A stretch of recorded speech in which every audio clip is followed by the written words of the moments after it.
చెప్పుకుంటే సిగ్గుపోతుంది, చెప్పకుంటే కష్టం తీరది అన్నట్టే ఉన్నది తెలంగాణ పోలీసులకు వచ్చిన కష్టాలు. రోడ్ల మీద కార్లు బండ్లు ఆపి ట్రాఫిక్ జామ్ చేసిన వాళ్ళను చక్కగా చేసే పోలీసులే పాపం ఇగో గిట్లా రోడ్ల మీద కార్లు నెట్టుకోవాల్సి వస్తున్నది. బీఆర్ఎస్ సర్కార్ ఇచ్చిన పోలీస్ కార్లు ఎక్కి పెట్రోలింగ్ చేస్తున్నారట పోలీసులు. ఏమైందో ఏమో నడివిటినా ఆగిపోయిందట పోలీస్ కారు. ఏందని చూస్తే డీజిల్ అయిపోయిందట. ఎక్కడికంటే అక్కడికి కుయ్యి కుయ్యి అని రువ్వడిగా ఉరకాల్సిన కార్లు సతాయించుతుండే వరకు ఇగో గిట్లా గాయ అవుతున్నారు పోలీస్ సార్లు. జగిత్యాల జిల్లాలో మొత్తం పోలీసు కార్లకు ఖాతాలు పెట్టి డీజిల్ పోయిస్తున్నదట సర్కారు. అట్లా పోసిన డీజిల్ బాకీ ₹1 కోటి దాటిపోయిందట. పాత ఖాతా కట్టకుంటే కొత్త డీజిల్ పోయారు కదా బండ్లకు. డీజిల్ లేదు గీజీ లేదని ఎల్లగొట్టిరట పోలీసులను. చేసేది ఏమి లేక సొంతంగా జీతాల నుంచి కొంత పెట్టి కొద్దిగా డీజిల్ పోసుకుంటూ తిరుగుతున్నారట జగిత్యాల పోలీసులు. కుయ్యి కుయ్యి అని మోతమోగుకుంటా తిరగాల్సిన కార్లు డీజిల్ లేక మొరాయిస్తున్నాయట. రోడ్ల మీదనే ఆగి పోలీసుల పరువు తీస్తున్నాయట. ఓ దేవుడా, మంది ముందట ఇజ్జత్ పోతున్నది, ఇదెక్కడి కర్మరా అన్నట్టు కార్లు నెట్టుకుంటూ పోతున్నారట పోలీసోళ్ళు. పాపం మరి ఏం చేస్తారు? బంకుల్లో పేరుకొని పోయిన బిల్లులకు పైసలు కట్టే నాదుడు లేడు. వీళ్ళ బాధలు తీర్చాలనే ఆలోచన ఎవలకు లేదు. అందుకే రంది పడుతున్నారు జగిత్యాల పోలీసులు. మరి వీళ్ళ కష్టాలను తీర్చేది ఎవరో, కార్ ట్యాంకుల నిండా డీజిల్ నింపేది ఎవరో ఏమో పోన్రి.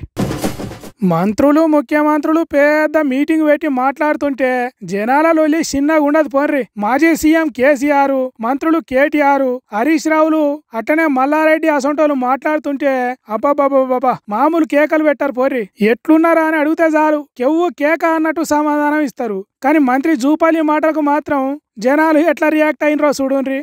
అందరూ సంతోషంగా ఉన్నారా? సంతోషంగా ఉన్నారా? ఉన్నారా? లేరు. ఎందుకు లేరు? ఎందుకు లేరు? లెక్క చెప్పాలనా? వాస్తవం ఒప్పుకుంటారు. వేరే ఎవరు మీరు సంతోషంగా ఉన్నారు, మీరు ఎవరు సంతోషంగా లేరు. విన్నారా? మీరు సంతోషంగా ఉన్నారా అని మొదటిసారి అడిగినప్పుడు ఎవ్వరు సపోర్ట్ చేయలేదు. తర్వాత లేవు అని ఎవరు అన్నట్టున్నారు. పక్కకున్న ఆఫీసర్లు మంత్రి గారికి చెప్పంగానే సతమతం అయిండు పాపం. ఏం చెప్పాలనో తెలియక మీరు నిజం ఒప్పుకున్నారు కానీ ఏరేకాడ జనాలు సంతోషంగా ఉన్నవారు చెప్తారు. సంతోషంగా ఎందుకు లేరో దానికి కూడా లెక్కలు చెప్పాలని కవరింగ్ ఇచ్చిండు. పాపం మంత్రి గారి ముందట కెమెరాలు వీడియోలు తీస్తుండే, అది టీవీలలో లైవ్ వస్తుండే. అట్లా అనొద్దని చెప్పేటట్టు లేదాయే. ముందే వాళ్ళకు చెప్పి ఉంచాలి కదా అని ఆఫీసర్లు అరుచుకునేటట్టు కూడా లేదాయే. అందుకే ఆ ముచ్చటను కవర్ చేసే ప్రయత్నం చేసిండు కానీ అడ్డంగా దొరికిపోయిండు. నాగర్ కర్నూలు జిల్లా అచ్చంపేట నియోజకవర్గం మన్ననూరు అనే ఊర్లే గిరిజనులకు ఇందిరమ్మ ఇండ్ల పత్రాల పంపిణీ కార్యం జరిగింది. అక్కడికి పోయిన మంత్రి గారు మీరు సంతోషంగా ఉన్నారా అని అడిగి లేని సిక్కులలా పడ్డాడు. అదే కార్యంలో తెలంగాణ రాష్ట్ర గీతం జయ జయ హే తెలంగాణ గీతాన్ని డిస్టర్బెన్స్ లతోని పాడించినందుకు ఆఫీసర్ల మీద కోపం చేసిండు.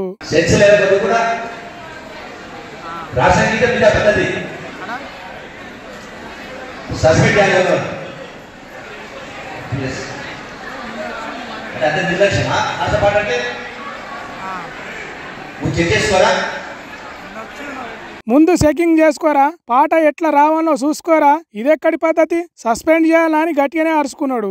ఇట్లా జరిగిన సభల తర్వాత మంత్రి గారు మాట్లాడుకుంటా అందరు సంతోషంగా ఉన్నారా అని అడిగి కాంగ్రెస్ సర్కారును ఇరుకునబడేసిండు. అదే ఏరియాకు సీఎం రేవంత్ రెడ్డి పోయి చెంచు మహిళలకు సోలార్ పంపు సెట్లు ఇచ్చిండు. ఇప్పుడు ప్రతి ఒక్క గిరిజన చెంచు బిడ్డలకు ఇందిరమ్మ ఇండ్లు శాంక్షన్ చేస్తున్నారు. అయినా సంతోషంగా లేవు మేము అని వాళ్ళు చెప్పే వరకు అందరు పరిశాన అయినరు. ప్రతిపక్షాలు ఈ సంతోషంగా లేవు అనే వీడియోను ఏ తీరుగా వైరల్ చేస్తారో ఏమో పోన్రి.